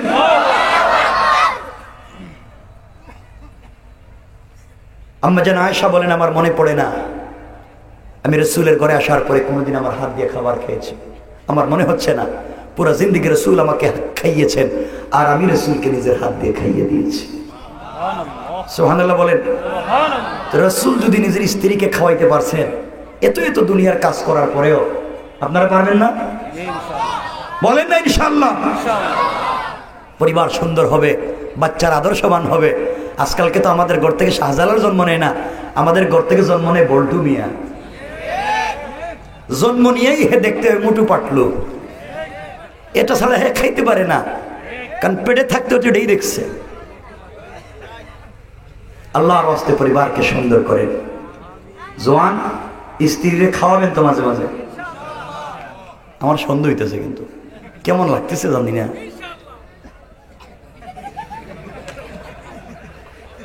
ওই একজনই ইনশাআল্লাহ। তুমি কি একাই খাওয়াইবা? খাওয়াইবেন তো ইনশাআল্লাহ। কারে? কার বউরে? ভাঙ্গে তো খাওয়া লাগবো। আমি তো জানি তোমাদের শয়তানি, আমার জানা আছে তো। আওয়াজে মনে হচ্ছে আপনারা, আওয়াজে মনে হচ্ছে এই জুড়ির মুসলমান, তারা ভালোবেসে মোহাব্বত করে, আদর করে মুখে উঠে নিজের স্ত্রীরে খাওয়াতে পারবে না। তারা মোহাব্বত করে, ভালোবেসে আদর করে, মুখে উঠাইয়া খাওয়াইতে পারবে পাশের বাড়ির ভাবিরে, ঠিক কিনা? ঠিক কইছে কেডারে? এটা ঠিক হইব কেমনে? সব কয় ঠিক। বিয়া করছে একটারে, খাওয়াইতে কয় আরেকটারে, বউ পিড়াই বানাতে কি করব? ইজ্জত সম্মান তো মাইরা ফেলাইতেছে না। কোন সমাজ? ভালো কথা ঠিক কয় না। তোমাদের বউ যে তোমাদের ঘরে আছে এটাই তো বুঝতেছি না কেমনে আছে। স্ত্রীর সাথে সুন্দর আচরণ করেন, তাকে ঠকাবেন না। আপনি ঠকাবেন, আপনি ঠকবেন, ওটা লিখে রাখেন, লিখে রাখেন। আজকে ঠকাবেন, আপনি ঠকবেন। আর আপনি বিয়ের আগে শয়তানি নাফরমানি করবেন, সেম টু সেম। আপনি যেই যারা বিয়ে করে আনবেন বল্টুর মেয়ে, হেও আপনার মতো সেম টু সেম, ঠিক কিনা বলেন? আদর্শ যেখানে লাঞ্ছিত, আপনার চরিত্র সেখানে লাঞ্ছিত। আর সামনের দিকে নিতে চাই না। তাহলে আল্লাহর গোলামের 2 নম্বর গুণ, গালি দেওয়া যাবে না। কেউ গালি দিলে আমরা সালাম দিব ইনশাআল্লাহ বলে। এখানে আরো অনেকগুলো কথা হাদিসে বাকি, এগুলো বললে আমার সময় কমে যাচ্ছে। 1 ঘন্টা 12 মিনিট তো হয়ে গেছে গা, রেখে দিব গণিত, কি করবেন?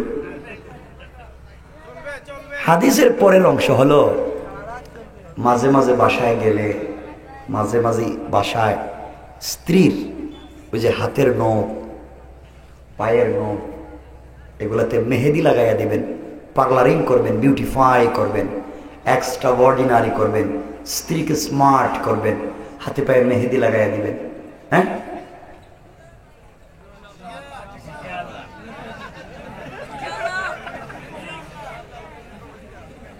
ভিতরে ভিতরে এমনি গরম আছে, দিয়েন, মাঝে মাঝে দিয়েন, স্ত্রীকে দিয়েন ইনশাল্লাহ। আর রাসূলে পাক তো দিতেন, এটা বানানোর কথা না তো।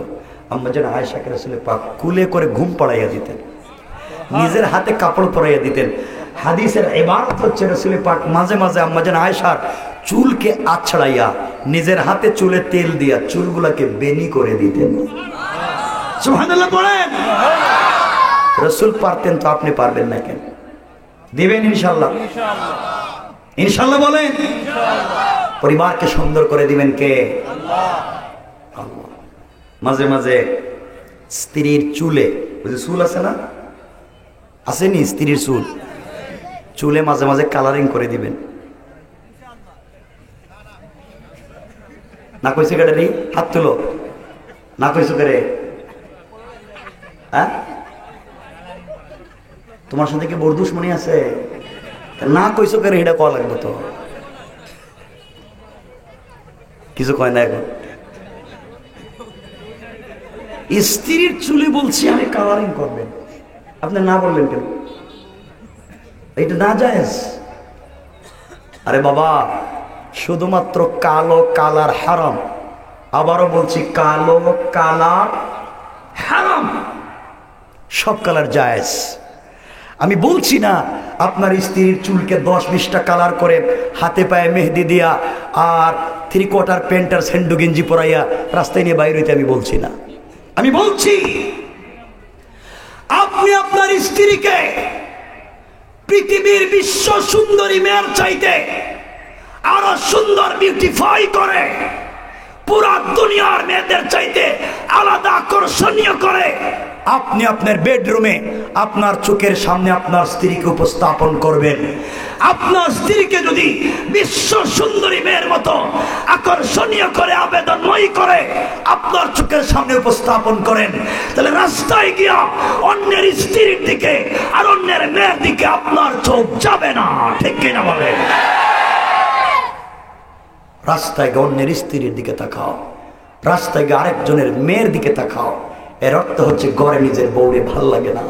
রাস্তায় আরেক বেচারা তার বউরে পার্লারিং করছে, তুমি তোমার বউরে ঘরে করো না কেন? রব বলেছেন জিনা, একটা মানুষের মানসিক প্রশান্তির জায়গা হচ্ছে তার স্ত্রীর সৌন্দর্য, আর তুমি এর বানায় দিছো বস্তার মতো।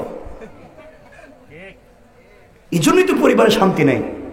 স্ত্রী স্বামী স্ত্রী দুজনে এক বিছানায় ঘুমায়, একজন পূর্ব দিকে মুখ দিয়া, একজন পশ্চিম দিকে মুখ দিয়া, আর মধ্যখানে ব্যারিকেড দিয়ে কুলবালিশ দিয়া।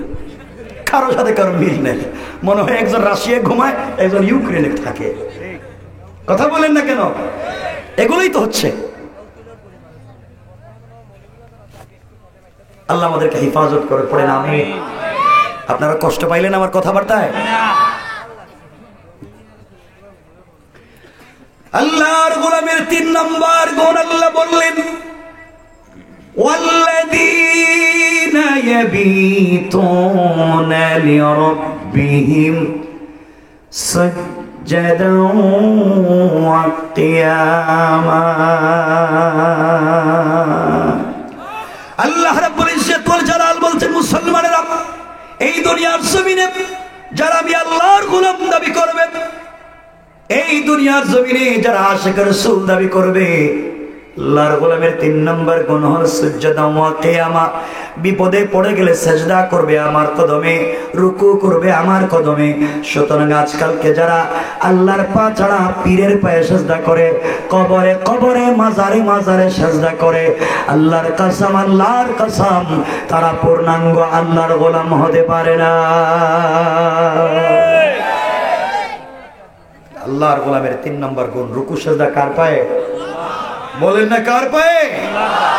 কেউ যদি আল্লাহ ছাড়া অন্যের পায়ে সেজদা দেয়, শিরিক। কি?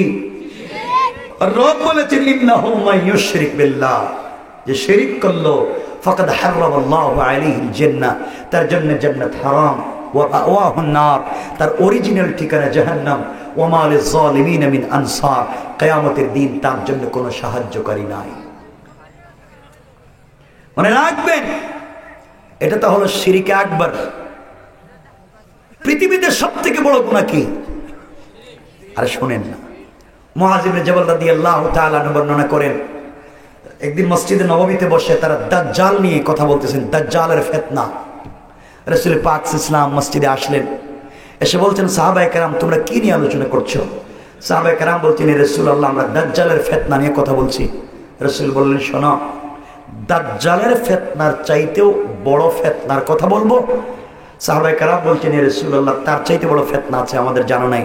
রাসূল বললেন, আশ-শিরকুল খাফি, গোপন শিরক দাজ্জালের ফিতনার চাইতে ভয়ঙ্কর।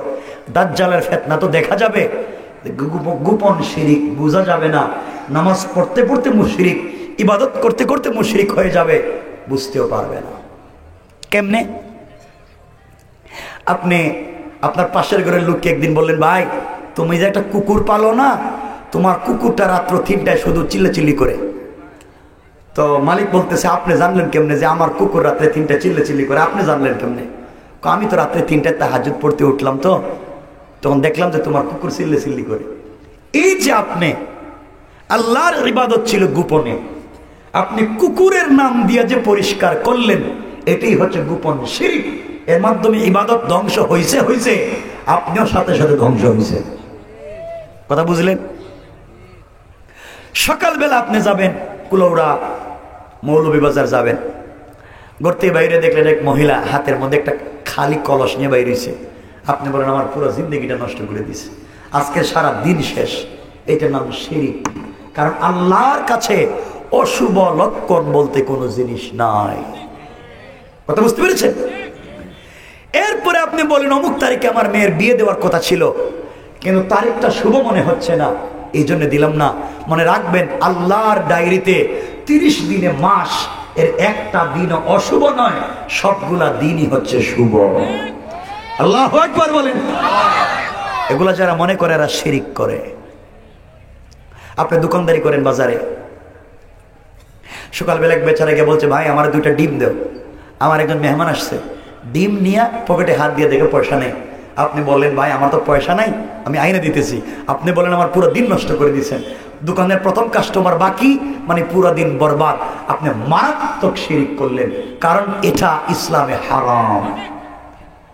এগুলো বোধহয় সমাজে নাই। কথা বলেন না কেন? নাই না? আছে। আচ্ছা, এভাবে ইমান নষ্ট হয়ে যাবে, আমরা বলতে পারি না। আল্লাহ আমাদেরকে হেফাজত করো, জোরে বলেন। সামনের দিকে যে কষ্ট হচ্ছে আপনাদের। 1 নাম্বার অহংকার করা যাবে, 2 নাম্বার গালি দেওয়া যাবে, 3 নাম্বার রুকু সিজদা কার পায়ে, 4 নাম্বার আল্লাহ বললেন ওয়াল্লাযীনা ইয়াকুলুনা রাব্বানা ইসরিফ আন্না আযাব জাহান্নাম ইন্না আযাবাহা কানা গারামা। আল্লাহ রাব্বুল ইজ্জত ওয়াল জালাল বলছেন, মুসলমানেরা এই দুনিয়ার জমিনে যারা আমি আল্লাহর গোলাম দাবি করবে, আশিক রাসূল দাবি করবে, আমি আল্লাহর গোলাম নিজেকে মনে করবে, আমি আল্লাহর গোলামের 4 নাম্বার গুণ হলো সাকারাত শুরু হয়ে যাওয়ার আগে, গারগারা শুরু হয়ে যাওয়ার আগে, কবরে চলে যাওয়ার আগে, মালাকুল মউত আজরাইল পৌঁছে যাওয়ার আগে, আমার কোন গোলাম সাদা কাপড়ে প্যাকেটিং হয়ে যাওয়ার আগে পুরা জিন্দেগীর অপরাধের জন্য আমার কদমে সিজদায় পড়ে যখন ক্ষমা চাইবে, আমার গোলামের গুনাহ যদি 100 বছর হয়ে যায়, 99 বছর 11 মাস 29 দিন নাফরমানি করবার পরে হায়াতে জিন্দেগীর বাকি আছে মাত্র 1 দিন অথবা 1 ঘন্টা, 1 মুহূর্ত বাকি আছে। এই মুহূর্তের ভিতরে আমার গোলাম যখন তওবা করবে, সিজদায় পড়ে, সাথে সাথে আমি আল্লাহ তাআলা আমার গোলামের পুরা জিন্দেগীর গুনাহগুলোকে maaf করে জান্নাতি বলে ফয়সালা করে দিতে আমি আল্লাহর 1 মিনিটও দেরি হবে না। পড়েন সুবহানাল্লাহ, আল্লাহু আকবার। 4 নাম্বার গুণ, আল্লাহর গোলাম তওবা করবে কার কাছে? সবাই বলেন কার কাছে? আল্লাহর কাছে। গুণ বললাম কয়টা? 1 নাম্বার অহংকার করা যাবে না, বলেন না। অহংকার করা যাবে না, গালি দেওয়া যাবে না, রুকু সিজদা কার পায়ে? আল্লাহ। তওবা করব কার কাছে? আল্লাহ। এই তওবা কার কাছে? কেমনে? সিজদায় পড়ে। কোথায় গিয়ে? সিজদায়। কারণ সিজদায় যখন গোলাম পড়ে যায় তখন গোলাম আর মনিবের মধ্যে কোনো পর্দা থাকে না। কেন বললাম? আপনারা বলবেন বানিয়ে বলতেছি, তওবার তো আরো বহুত জায়গা আছে, আপনাদেরকে ছোট্ট করে বলে দিই। তারিখ ইবনে জারির তাবারি আর আল্লামা জুলফিকার নকশবন্দি খুতুবাত জুলফিকার নিয়ে এসেছেন, চমৎকার করে শুনেন 1-2 মিনিট।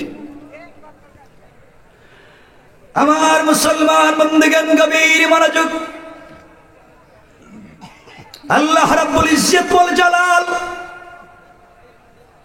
এই সৃষ্টির মধ্যে যখন জিবরিল আমিনকে তৈরি করলেন, শুধু জিবরাইল আর কেউ নাই। সৃষ্টির মধ্যে শুধু জিবরাইল আর স্রষ্টা শুধু আল্লাহ, আর কেউ নাই।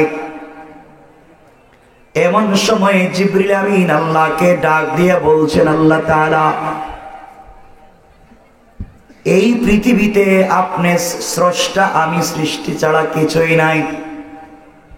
আপনার কাছে আমি জানতে চাই আল্লাহ, বলেন না কি করলে আপনাকে খুশি করা যায়, ভালো রাখা যায়?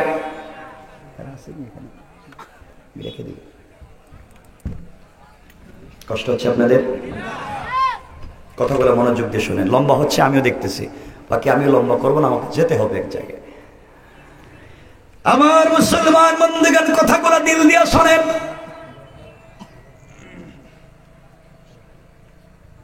জিবরিল আমিন আল্লাহকে ডাক দিয়া বলছেন, আল্লাহ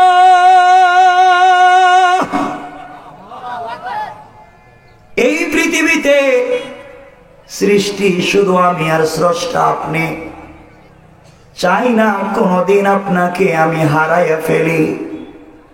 আয় আল্লাহ তাআলা বলেন না আপনাকে কেমনে খুশি রাখতে পারি? আল্লাহ তাআলা ডাক দিয়ে বলছেন, জিবরাইল এই পৃথিবীতে আমাকে খুশি যদি করতে হয়, আরশ, কুরসি, লৌহ কলম, জান্নাত, জাহান্নাম, জিন্নাত, ইনসান, ফেরেশতা যা সৃষ্টি করেছি, যা সৃষ্টি করলাম না, সব যদি তুমি আমাকে দিয়ে দাও, আমি আল্লাহকে খুশি করতে পারবা না। জিবরাইল বলছেন আল্লাহ তাআলা আমি আপনাকে হারাতে চাই না, আমি আপনাকে অসন্তুষ্ট করতে চাই না। এত কিছুর পরেও যদি আপনাকে খুশি না করা যায় কেমনে বলেন? আল্লাহ বললেন জিবরাইল রে, আরশ, কুরসি, লৌহ কলম, জান্নাত, জাহান্নাম, জিন্নাত, ইনসান, ফেরেশতা যা তৈরি করলাম আর যা আগামীতে তৈরি করব, কোন জিনিস দিয়ে সন্তুষ্ট করা যাবে না। কিন্তু কোন গোলাম যখন আমার কদমে সিজদায় পড়ে যায়, তার ওই একটা সিজদার মাধ্যমে আমি আল্লাহ বান্দার উপরে খুশি হয়ে যায়। এবার বলছেন আল্লাহ তাআলা, তাই যদি সত্য হয় আর জিন্দেগিতে কোনোদিন আপনি আমার উপরে অসন্তুষ্ট হতে পারবেন না, আমি এমন একটা কাজ এখন করব যেই কাজ আমার আগে কেউ করতে পারে নাই, আমার মন বলছে আমার পরেও কেউ করতে পারবে না। এই বলে জিবরিল আমিন আল্লাহর কদমে সিজদায় পড়ে গেলেন। দুইটা বর্ণনা, কেউ বলেছেন জিবরিল আমিন একাধারে আল্লাহর কদমে সিজদা করতেই থাকলেন, কেউ বললেন জিবরিল আমিন সিজদা করেছেন 30,000 বছর, আর কেউ বলেছেন জিবরিল আমিন সিজদা করলেন আল্লাহর কদমে একাধারে 30 লক্ষ বছর। পড়েন সুবহানাল্লাহ। এই লম্বা সিজদা করবার পরে আল্লাহ তাআলা বললেন জিবরাইল এবার মাথা উঠাও। জিবরিল আমিন মাথা উঠিয়ে দিয়েছেন। আল্লাহ তাআলা বলছেন জিবরাইল বলো না এত লম্বা সিজদা করার কারণ কি কি, কেনই বা এত লম্বা সিজদা করলা? জিবরিল আমিন বলছেন আল্লাহ তাআলা আমি জানতে চাই লম্বা সিজদা করেছি আপনি খুশি হলেন কিনা। আল্লাহ বলছেন জিবরাইল রে, এই প্রশ্নের জবাব যদি তুমি জানতে চাও আগে আমার আরশে আজিমে ডিজাইন স্ট্রাকচারের দিকে তাকাও। জিবরিল আমিন আরশে আজিমের স্ট্রাকচারের দিকে লক্ষ্য করলেন, ওদিকে তাকিয়ে দেখেন ওখানে লেখা আছে, এখন কেন 1.5 ঘন্টা পরে আপনারা কামলা পাইছেন কি জেরা আদর্শ আর মনুষ্যত্ব চিন্তা করে। আমি একবার আসছি, তোমরা মনে করছো মেহমান কিনে, এটাই বুঝতেছি না। একবার আসছি হয়তো আর আসবো না, মনে রাখবার মতো কাজ করে দিচ্ছি। এখন আমি রেখে দিব মাত্র 2 মিনিট বা 3 মিনিট। আমার বন্ধুগণ কথাগুলো দিল দিয়ে শোনো কি বলতে চাই। জিবরিল আমিনকে আল্লাহ তাআলা বলছেন ওদিকে তাকাও। জিবরিল আমিন আরশে আজিমের দিকে লক্ষ্য করলেন, ওখানে তাকাইয়া দেখেন লেখা আছে লা ইলাহা ইল্লাল্লাহ মুহাম্মাদুর রাসূলুল্লাহ।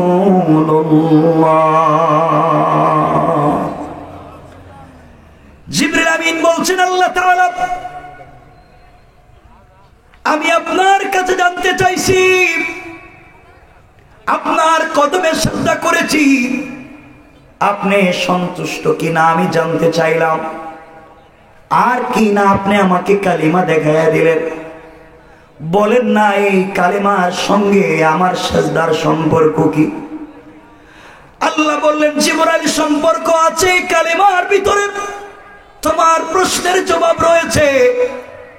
জিবরাইল বলছেন আল্লাহ তাআলা জানতে চাই।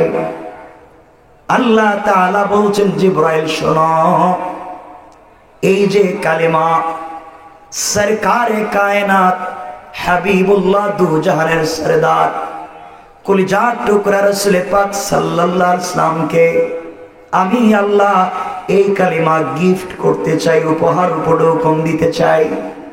আমি আমার আখিরি জামানার বন্ধু যাকে উপলক্ষ করে দুনিয়াকে সাজিয়েছি, আমি আল্লাহ তাআলা তাকে উপহার দিতে চাই। আয় আল্লাহ তাআলা বুঝলাম তাকে দিবেন, তো আমার সঙ্গে তার সম্পর্ক কি বলেন?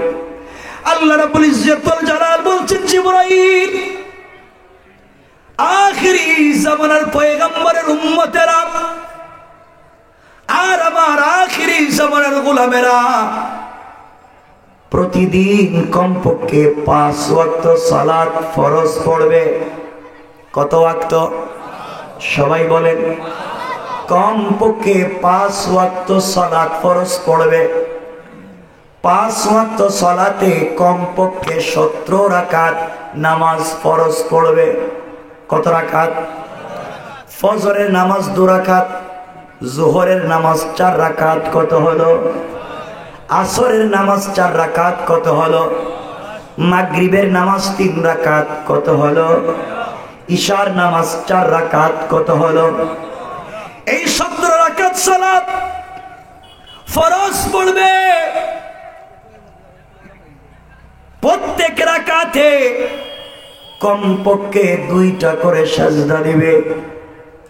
প্রত্যেকটা সাজদায় কমপক্ষে 3 বার করে পড়বে সুবহানা রাব্বিয়াল আলা।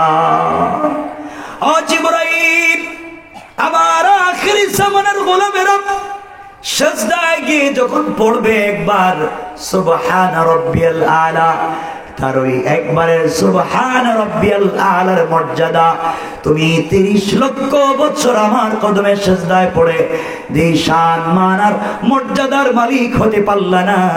আখেরি জামানার গোলামেরা সিজদায় গিয়ে একবার যখন পড়বে সুবহান রাব্বিয়াল আলা, তার ওই একবারের সুবহান রাব্বিয়াল আলার মর্যাদা তোমার 30 লক্ষ বছরের সিজদার চাইতে আমি আল্লাহর কাছে বেশি ভারী হয়ে যায়। এই জন্য আল্লাহ রাব্বুল ইজ্জতুল জালাল বলেছেন, আল্লাহর কদমে সিজদাই হলো তওবার মূল জায়গা। এই জন্য আমার তেলাওয়াতকৃত আলোচ্য আয়াতে আমার আল্লাহ বললেন, ওয়াল্লাযীনা ইয়াকুলুনা রাব্বানা সরিফ আন্না আযাব জাহান্নাম ইন্না আযাবাহা কানা গরামা। আল্লাহ রাব্বুল ইজ্জতুল জালাল বলছেন, গোলাম রে, সাকারাত শুরু হয়ে যাওয়ার আগে, গারগারা শুরু হয়ে যাওয়ার আগে, কবরে চলে যাওয়ার আগে, মালাকুল মউত পৌঁছে যাওয়ার আগে আমার যে গোলাম গোটা জিন্দেগির অপরাধের জন্য আমি আল্লাহর দরবারে হাত উঠায়া আমার কদমে সিজদায় পড়ে বিড়বিড় করে যখন আমার কাছে তওবা করবে, আমার গোলামের গোটা জিন্দেগি যদি গুনাহে ভরে যায়, আসমান জমিনে যদি গুনাহে ভরে যায়, আমার গোলামের কথা কেউ শুনতে পায় না। সিজদায় গিয়ে আমাকে বলতেছে, আল্লাহ তাআলা গুনাহ করছি তো আপনার জমিনে আপনার গোলাম, আয় আল্লাহ তুমি কি ক্ষমা করবা না?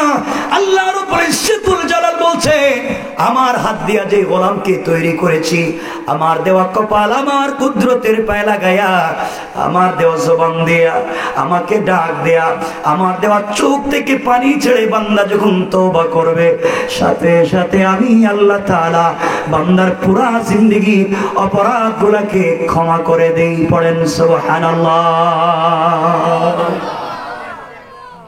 তাহলে গুণ বললাম কয়টা? সবাই বলেন কয়টা? 4টা। 1 নম্বর অহংকার করা যাবে, 2 নম্বর গালি দেওয়া যাবে, 3 নম্বর রুকু সিজদা কার পায়ে, 4 নম্বর তওবা করব কার কাছে? এই 4 গুণ যদি অর্জন করতে পারি, রাসূল পাক সাল্লাল্লাহু আলাইহি ওয়াসাল্লাম বলেছেন, ইন্তেকাল করতে দেরি হবে, জান্নাতে যেতে দেরি হবে না। সুবহানাল্লাহ পড়েন। এই 4 গুণ মনে থাকবে তো ইনশাআল্লাহ? একটু হাত উঠান। আল্লাহ আমাদের সবাইকে কবুল করে, পড়েন আমিন। হাত নামান। শেষ কথা, আমরা চলার পথে শিরকুল খাফি হয়ে যেতে পারে, বড় বড় শিরিক হয়ে যেতে পারে। আর শিরিক হয়ে গেলে ঈমান থাকে না চলে যায়? ঈমানই তো নাই, শিরিক তো শিরিক, মারাত্মক অপরাধ। এই জন্য আল্লাহর ওয়াস্তে আমরা যখনই সুযোগ পাবো দিনে রাতে আমরা ইস্তেগফার করব, কালিমা পড়ব। আল্লাহ তাআলা এর মাধ্যমে আমাদের সবাইকে মাফ করে দেবেন। সুবহান রাব্বিকা রাব্বিল ইজ্জাতি আম্মা ইয়াসিফুন ওয়া সালামুন আলাল মুরসালিন ওয়ালহামদুলিল্লাহি রাব্বিল আলামিন। আমিও যাব আরেক জায়গাতে, আপনারা জানেন।